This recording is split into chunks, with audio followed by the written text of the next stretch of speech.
Advise, meaning.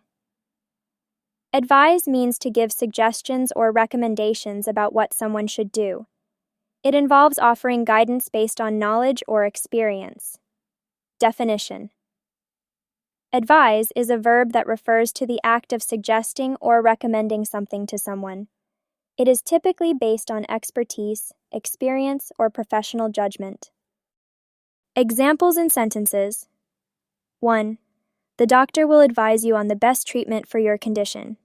Here, advise means to provide recommendations about treatment. 2. I advise you to take a break and rest for a while. In this example, advise refers to giving a suggestion to take a rest. Usage. Advise is commonly used when offering professional, personal, or expert suggestions. It is often used in situations where guidance is needed, such as health, business, or personal matters. Advise implies giving thoughtful and informed suggestions to help others make decisions. English practice.